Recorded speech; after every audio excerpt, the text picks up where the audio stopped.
3 days ago, I made the most painful phone call of my life, and what I heard on the other end changed everything I believed about the word family. My wife had just passed. My son told me he was too busy. No one came to the funeral.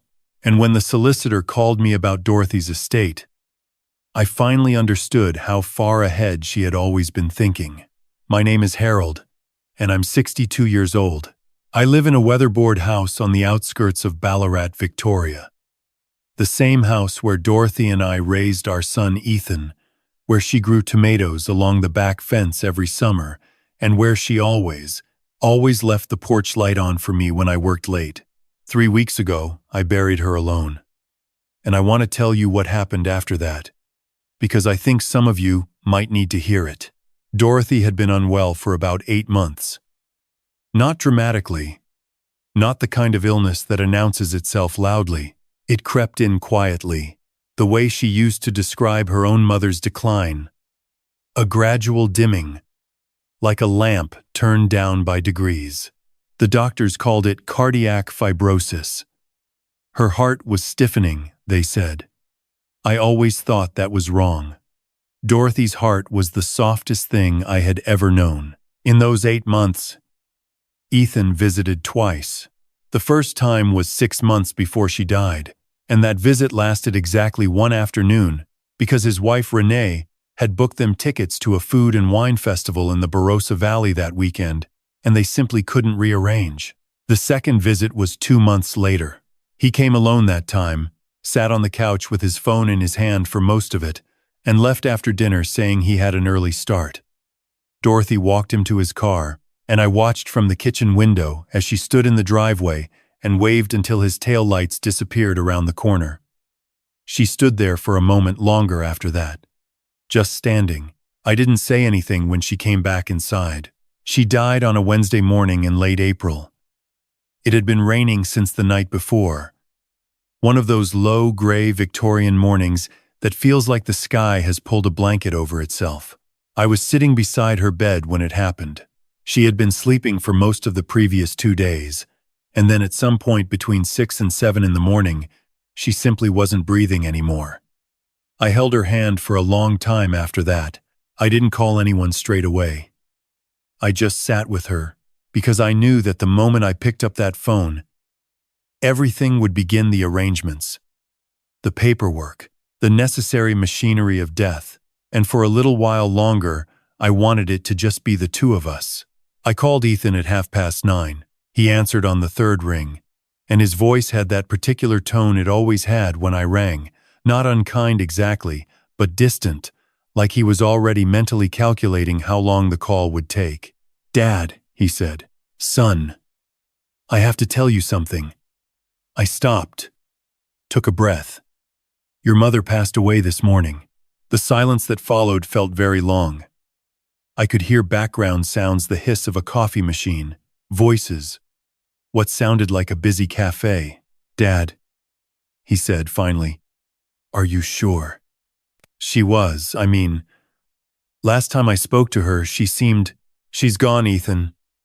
She passed this morning at home." Peacefully. Another pause. Then I heard Renée's voice in the background, sharp and close, asking who it was. "It's Dad," Ethan said, away from the phone.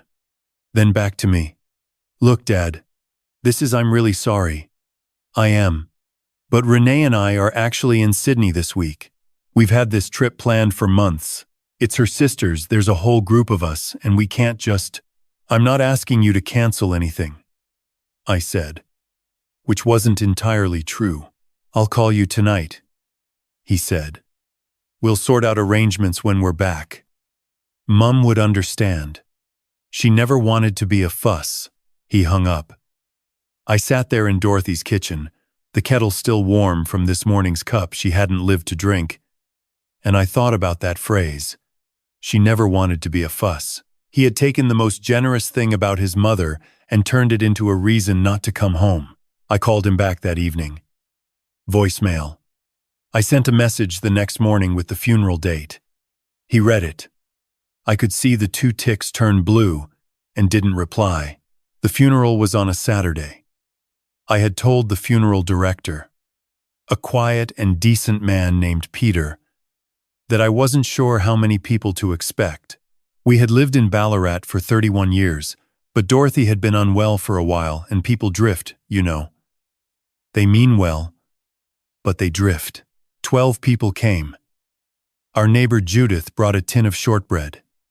Dorothy's old friend from the library, where she'd volunteered, a woman named Colette, arrived early and helped me arrange the flowers. The minister, who hadn't known Dorothy personally, spoke about grace and rest and the comfort of faith. He was kind. He did his best with what I'd told him. Ethan was not there. Renée was not there. I stood at the graveside in my good suit, a dark charcoal one Dorothy had picked out with me at a menswear shop in Bendigo 4 years ago, on my 58th birthday, and I watched them lower her into the ground, while 12 people, who had loved her, in whatever small ways, stood quietly in the gray morning air. I read something brief that I had written. My hands shook on the paper. Afterwards, at the small gathering back at our house, Colette pressed my arm and said, "She talked about you constantly, you know. Every time I saw her at the library, Harold this and Harold that, I nearly came undone at that." I held it together. Ethan called that evening, after the funeral. His voice was warmer than it had been in years, and that warmth immediately put me on guard. "Dad, how did it go?" I almost said something sharp. Instead, I just said, "She was buried today. I'm so sorry I couldn't be there. It was just terrible timing. You know how much I loved Mum." I didn't say anything. "Listen," he said, shifting his tone slightly. "Renée and I have been talking. We're worried about you rattling around in that big house by yourself. We think you should come up to Brisbane and stay with us for a while. We've got the spare room." I knew the spare room. I had seen it exactly once, during a brief visit 18 months ago. It was Renée's exercise room, with a Peloton bike and shelves of supplements, and a feature wall painted the kind of gray that looks expensive but feels cold. The idea of sleeping there in that room, in their house, dependent on their schedule, made me feel nauseous. "I'm fine here," I said. "Dad, come on. Let us help." And also a brief pause, just slightly too brief.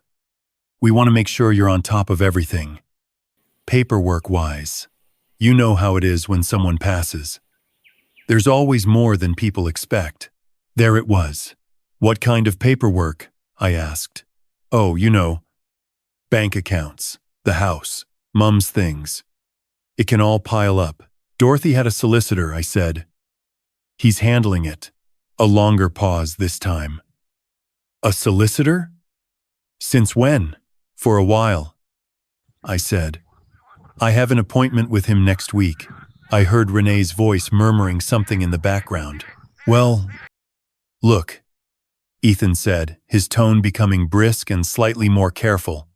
"Just make sure you're not getting overcharged. These solicitors can take advantage of people in your situation. We'd be happy to come down and sit in on the meeting, just to make sure everything's above board. People in your situation." I was 62 years old. I had worked as an engineer for 35 years. I had managed our family finances without incident for 3 decades, and my son was suggesting I might need supervision because I was grieving. "I'll be fine," I said. "We'll come down this weekend," he said. It wasn't a question. The appointment with the solicitor was on a Tuesday morning. His name was Edmund Price, and he had offices in a building on Sturt Street that smelled of carpet and old paper, in a way that I found oddly reassuring. He was in his late 60s, with the careful manner of someone who had spent a long career delivering complicated news gently. "Mr. Sutton," he said, shaking my hand. "Please sit down." He opened a folder on his desk and looked at me over his glasses. "How much did Dorothy tell you about her financial affairs?" I thought about this honestly. We had shared a bank account, filed taxes together, made decisions about the house together. I had always thought of our finances as known, modest, and jointly managed. Dorothy was careful with money in the way. Her generation often was not miserly, but considered. She didn't waste things. Everything, I thought, I said. Edmund Price set a document in front of me. Dorothy, it turned out, had not told me everything. She had inherited a small investment property from her aunt in 2007. Instead of selling it, which is what I would have assumed she would do, she had renovated it, rented it out quietly, and used the income over the following years to acquire 2 further properties in regional Victoria. She had also, for the past 12 years, been working not just the 2 days a week I knew about at the local community health center, but 4, the extra 2 days billed under a locum bookkeeping arrangement with several small businesses in the region. She had investment accounts. She had a life insurance policy worth $400,000. The total value of the estate was just over $900,000. I sat in that chair on Sturt Street and felt the floor tilt slightly.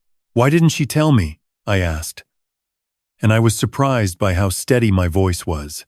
Edmund clasped his hands together. From her notes, she left, very detailed notes. She says she wanted you to feel free to retire when you were ready, not when the money required it. She also says, and I'm reading this directly, that she was concerned about the influence of certain family members on asset decisions, and she wanted you to be protected. Certain family members, she mentions Ethan, I said. It wasn't a question. She does. My phone rang at that moment. Ethan's name on the screen. I looked at it for a moment, then at Edmund, who looked back at me with steady gray eyes. "Excuse me," I said, and stepped into the hallway. "Dad." Ethan's voice was bright. "Just checking in. How are you going? Renee and I were thinking we'd come down Thursday instead of the weekend, actually. Make a longer trip of it." "That's fine," I said. "And this solicitor, what's his name?" "We might give his office a ring beforehand, just to introduce ourselves." The casualness of it. Just to introduce ourselves. "His name is Edmund Price," I said. "And I'd prefer you didn't contact him directly." A brief silence. Then, "Of course. I just want to help." I went back in and told Edmund what had just happened. He nodded slowly. "Your wife anticipated this call," he said.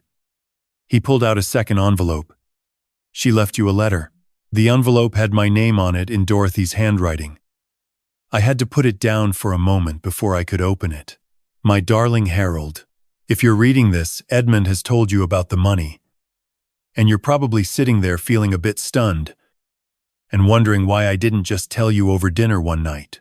The honest answer is that I tried to, twice, and both times I lost my nerve.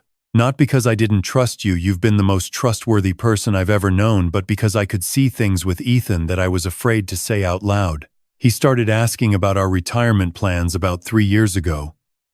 I thought nothing of it at first. Then, he started asking about the house. Then he started mentioning, very casually, that some of his friends' parents had sold up and moved to smaller places, and how freeing they said it was. I noticed when he walked through rooms the way his eyes moved. I noticed when he stopped asking about my health and started asking about arrangements. I love our son, Harold. I will love him until there's nothing left of me to love with. But I'm not naive. And neither are you, really. Though I think you've been protecting yourself from knowing what I've known for a while. The estate is yours. Entirely. There are conditions attached regarding anyone who attempts to challenge your competency or pressure you into financial decisions. Edmund will explain those. I also need to tell you that I asked Edmund to engage a private investigator named Stuart Kemp about 18 months ago. His findings are in the file. Read them before Thursday. You are the best man I have ever known. Don't let anyone make you feel small. All my love. Always. Dorothy. I folded the letter carefully and held it in my hands for a moment. The investigator's file, I said to Edmund. Can I see it? He slid it across the desk. Stuart Kemp's report was thorough and methodical. It documented, with dates and sources, a pattern of financial behavior by Renée that I had not known about. Before marrying Ethan, she had been in a long-term relationship with an older man in Queensland, a retired cattle farmer named Les, in his early 70s. She had moved into his property, gradually taken over management of his accounts under the guise of helping him manage his affairs. And when the relationship ended not by Les's choice, he discovered that a significant sum had been transferred into accounts he didn't recognize. He had not pursued legal action because the amounts were difficult to trace, and he was, by his own account, too ashamed to tell his family what had happened. Renée had been careful. She always was. The report also included records of phone calls and text messages obtained legally. Through means Edmund declined to specify in detail, in which Renée had discussed, with a woman identified only as a close friend in Melbourne, her assessment of the value of our house and what she estimated Dorothy's estate might be worth. One message read, "He won't be hard to manage. He's the type who defers. Always has." I read that sentence twice. When I got home that afternoon, I went to Dorothy's study, a small room off the hallway she'd made her own over the years, with bookshelves and a pot plant she'd kept alive for 15 years, and a corkboard covered in photos of Ethan as a child, of the two of us on holidays, of her mother and her sister, and a dog we'd had in the 90s, named Biscuit. I sat in her chair for a long time. I wasn't crying. I was thinking. She had known. She had known, and she hadn't confronted them directly, because she understood that confrontation would only drive Ethan further into Renée's corner. Instead, she had built a wall around me so carefully and so quietly that I hadn't even known it was there until I needed it. I opened the bottom drawer of her desk. I had been through most of her things, but not this drawer. It had always been her private space, and I'd been respectful of that. Even now. Inside, wrapped in a tea towel I recognized from the old kitchen, was a small bundle of letters. They were in Dorothy's handwriting, addressed to me, and none of them had ever been sent. I read them all that evening. The first was from 3 years ago, the week after Ethan had visited and, over dinner, suggested we should think about downsizing because the garden was getting too much for us. Dorothy had been 61 at the time, and she spent every Saturday morning in that garden with more energy than people half her age. The letter said, quietly and precisely, that she didn't think the concern about the garden was really about the garden. The second was from 2 years ago. After Ethan had asked for the third time whether we had updated our wills recently, she wrote, "I asked him why he was asking. He said, 'Just making sure everything's in order, Mum.' But Harold, he didn't ask how I was. He asked about the wills." The third was from 18 months ago. She had been to the doctor that week, one of the early appointments, about her heart, and Ethan had called that evening. She had hoped he was calling to ask how she was. He was calling to ask whether she had thought about what would happen to the house if something happened to her. She hadn't told him what the doctor had said. "I can't tell him now," she wrote, "because if I do, they'll start making arrangements. And I'm not ready to be arranged." I put the letters down and looked at the corkboard on the wall at the photo of Ethan at about 8 years old, standing in the backyard with a cricket bat that was too big for him, squinting into the sun and grinning with his whole face. Dorothy had taken that photo. I remember the afternoon. He had been such a happy boy. Somewhere along the way he had learned to look at everything and calculate its worth. And I wasn't sure he even knew he was doing it anymore. I slept badly. In the morning, I called Edmund and told him I'd read the file. "They're coming Thursday," I said. "I know," he said. "Are you ready?" Dorothy was ready, I said. "I'm just following her lead." They arrived at 10:30. I watched Renée get out of the car first, the way she always did, quick, purposeful, already scanning the property with those flat, assessing eyes. She was wearing what I'd come to think of as her sympathy outfit. Muted colors, modest jewelry, The kind of careful presentation that says, "I am taking this seriously." Ethan followed, looking slightly pale, slightly rehearsed. I opened the door before they reached it. "Dad." Ethan hugged me. It was the kind of hug that lasts exactly the right amount of time to seem genuine. Renée embraced me too, her hand patting my back twice, in a way that felt like something she'd practiced. They came inside. I made tea. We sat in the lounge room where Dorothy's things were still arranged the way she'd left them, and Renée's eyes went to the bookshelf, the painting above the fireplace, the glass cabinet with Dorothy's small collection of ceramic birds. Ethan sat forward on the couch with his elbows on his knees, wearing the expression of a man working himself up to something. "Dad," he began, "we've been talking, and we're genuinely worried about you. Living here alone, managing everything, it's a lot." "I'm managing fine. But are you, though?"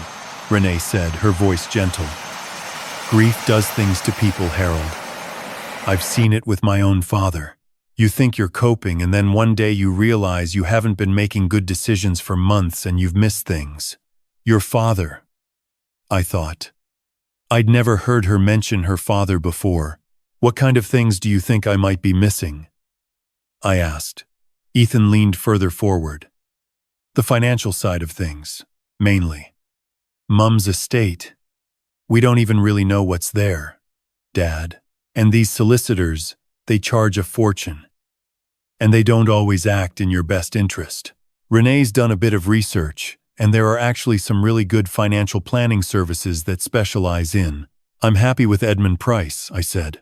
Renée set down her tea. "Harold, I want to be honest with you. We're worried that someone might be taking advantage of you right now. You're vulnerable. And sometimes people in that position get talked into arrangements that benefit the solicitor more than the client." "Edmund Price has been Dorothy's solicitor for 11 years, I said. A brief stillness in the room.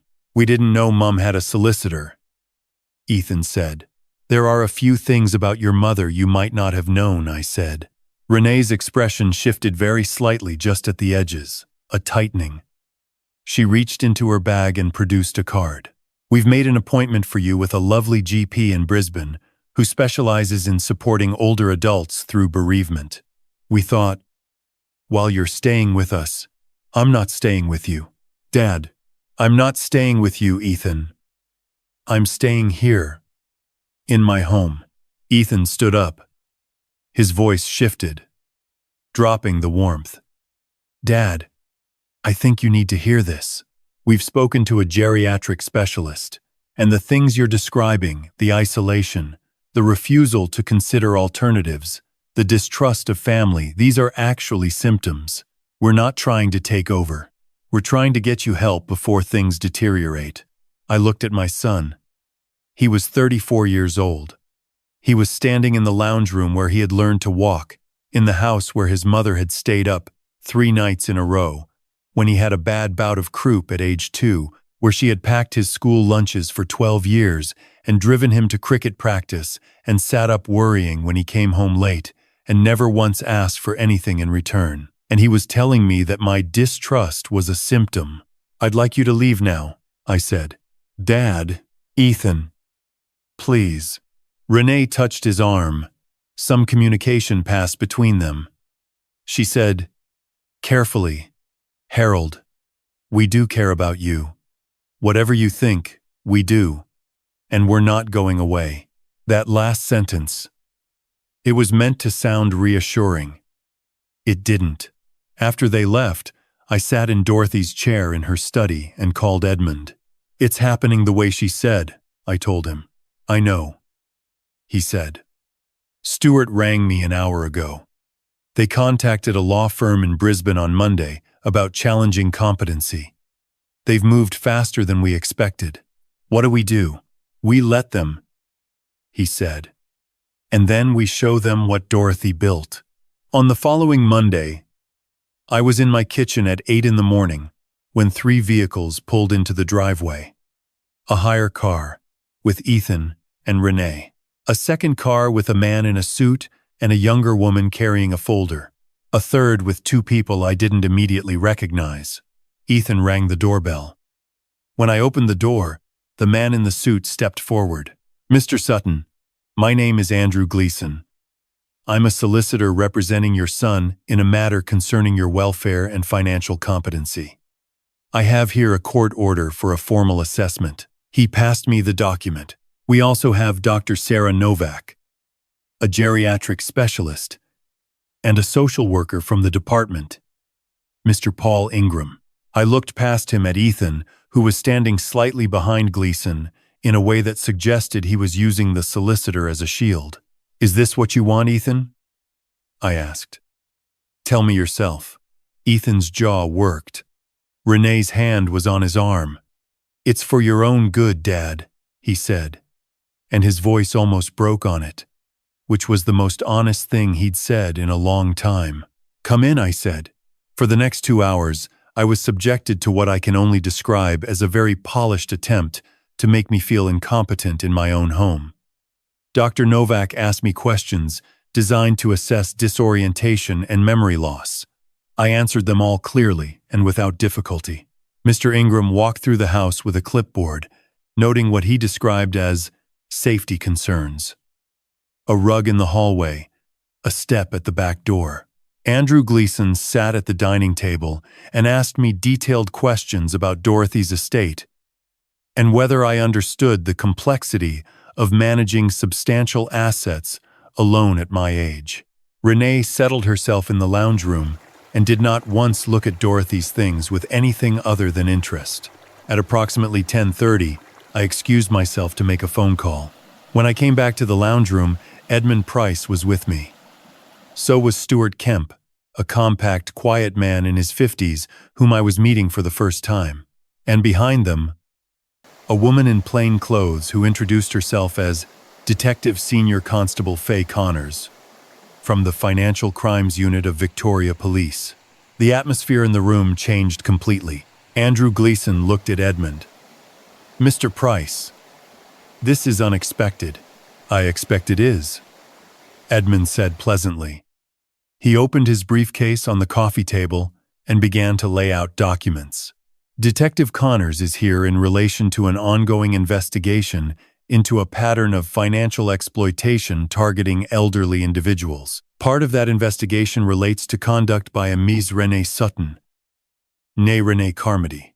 Renée went very still. Stuart Kemp stepped forward and placed a second folder on the table. "Ms. Carmody, we've compiled a detailed record of your financial relationship with Les Wakefield of Longreach, Queensland, between 2014 and 2017. We also have records of phone and message communications in which you discussed the assets of Harold and Dorothy Sutton prior to Dorothy's death." "This is completely," Gleason began.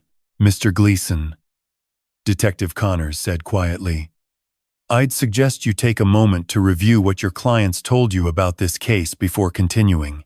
Ethan was very pale. He was looking at Renée the way you look at something you're not sure you recognize. "What is this?" he said. His voice was almost a whisper. "What's Les Wakefield? Who is that?" Renée's composure cracked in stages. First, the expression, the careful sympathy dissolving into something flatter. Then the posture. Then, when Edmund pressed play on a small recorder and her own voice filled the room, the one from the message to her friend. The one that said, "He won't be hard to manage. He's the type who defers something behind her eyes," simply switched off.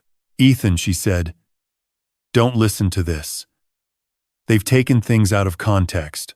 "The context," Stuart said, "is a message you sent to a woman named Jessica on the 14th of October last year, 4 months before Dorothy passed, discussing the estimated market value of this property and your plans for managing Harold's affairs after Dorothy's death." The room was quiet. I looked at my son. He was sitting on the edge of the couch where he had grown up, in a house full of his mother's things, staring at his wife with an expression I hadn't seen on his face since he was a small boy, and had broken something valuable and didn't know how to explain it. "Ethan," I said. He looked at me. "Your mother knew this might happen. She prepared for it. Not because she didn't love you, because she did. Andrew Gleason had quietly packed his briefcase and made his apologies and left.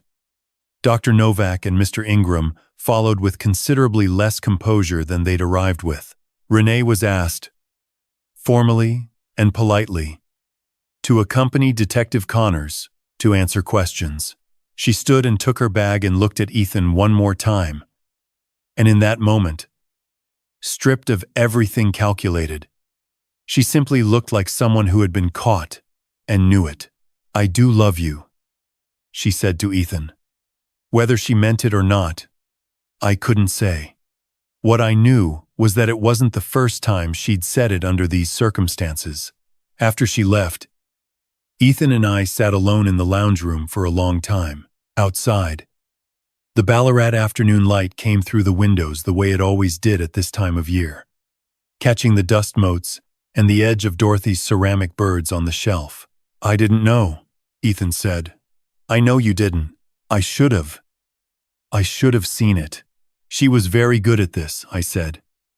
"Better than either of us." He put his face in his hands. I let him sit with it. There are moments when the kindest thing you can do for someone is not rush them through their grief. "Dad," he said finally, "I missed Mum's funeral." "You did. I can't undo that." "No." We sat with that for a while. Then he said, very quietly, "She asked me to come and see her in February. When she rang, I was in the middle of something, and I said I'd call back. I didn't call back. I didn't say anything. I keep thinking about that." "Good," I said, not unkindly. "Keep thinking about it. That's the right thing to do."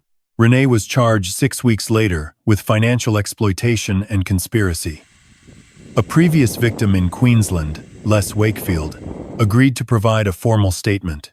There were 2 other cases that Stewart and the Financial Crimes Unit were still working through. Her solicitor, not Gleason, who had distanced himself immediately upon learning what he'd been used for, entered a not guilty plea, but the recordings and the documentation Dorothy had left were thorough enough that the prosecution was confident. I stayed in my house in Ballarat. I kept Dorothy's garden going through the winter, which was harder than I expected, and better for me than I would have admitted. Colette from the library came round on Saturdays sometimes and we'd have tea. Judith from next door kept bringing food on the grounds that she always cooked too much, which I suspected was not true. Ethan moved out of the Brisbane apartment and came back to Victoria. He got a job with an engineering firm in Geelong and rented a place in the suburb over. We had dinner every second Sunday. He didn't ask about the estate, didn't ask about the money, didn't ask about the house. He fixed the guttering on my back shed in July without being asked. He brought a plant for the kitchen windowsill that Dorothy would have liked. It's not the same as it was, and I won't pretend otherwise. Some things that get broken don't go back together exactly as they were, but there are ways of rebuilding that are different from the original, and not worse for it. Ethan is learning to be my son again, not because of what he might inherit, but because it turns out that underneath everything Renée had layered over him, the boy I raised is still there. Quieter now, more careful, but there. Dorothy knew he was still there. She planned everything not just to protect me, but to give him a way back. Every condition in her will, every piece of evidence she gathered, every careful arrangement she made was designed with 2 people in mind. Her husband, who needed protecting, and her son, who needed a reason to stop. I think about her every day. I think about her sitting in that small study writing letters she never sent, building a safety net in silence, tending her quiet plan the way she tended her garden patiently, without needing anyone to see. She was the smartest person I have ever known. She just never needed anyone else to know it. If there is anything in this story that stays with you, let it be this. Pay attention to who asks about your money and who asks about your health. Pay attention to who shows up when there is nothing to gain. And if you have people in your life who show up anyway, hold on to them. They are rarer than most people realize. I'm still here. Still in the same house. Still leaving the porch light on out of habit. Even though there's no one coming home in the dark. But I'm not alone. Dorothy made sure of that too. Thank you for being here with me today. If any part of this touched you, or if you've been through something like it yourself, I'd love to hear from you in the comments. Tell me where you're watching from. It means a lot to know how far a story can reach. And on the end screen, I've left 2 other stories from this channel that I think you'll find worth your time. I've had a lot of time to sit with this story since it happened. Some evenings I'll be in the garden, turning the soil the way Dorothy used to, and I'll think about all of it. Not with anger anymore, but with something closer to understanding. The kind that only comes when you stop needing things to have been different. What strikes me most, looking back, is how cause and consequence played out so slowly and so exactly. Renée didn't walk into our lives and cause damage overnight. It happened the way rust happens quietly. At the edges. In places you're not looking. Every small choice Ethan made to defer to her, every time he didn't call back, every room he walked through calculating its worth, rather than remembering what happened in it. Each of those moments was a brick in a wall he was building between himself and everyone who genuinely loved him. He didn't see the wall going up. That's the thing about that kind of slow erosion. You only notice it when something tries to come through and can't. And Renée. I don't carry resentment toward her, which surprises people when I say it. What she did was wrong, and she's answering for it. But I think about what it takes to live the way she did. Constantly calculating, constantly performing, never once allowing yourself to simply be known by someone. That's not a life that ends well. It never does. Not because of punishment from outside, but because of what it does to you from within. You can only pretend for so long before the pretending is all there is. Dorothy understood this. She was the most quietly intelligent person I've ever known, and intelligence like hers didn't announce itself. It just worked. Patiently, carefully, in the background, building something solid while the rest of us were distracted by the surface of things. She saw what was happening with Ethan, long before I was willing to. She didn't confront it or catastrophize it. She just prepared. She gathered the evidence, she wrote the letters, she built the legal protections, and then she trusted me to find them when I needed them. That's a particular kind of courage, not the loud kind, but the kind that keeps going, even when it's lonely and unseen. What I've taken from all of this, more than anything, is that character is not what you say about yourself.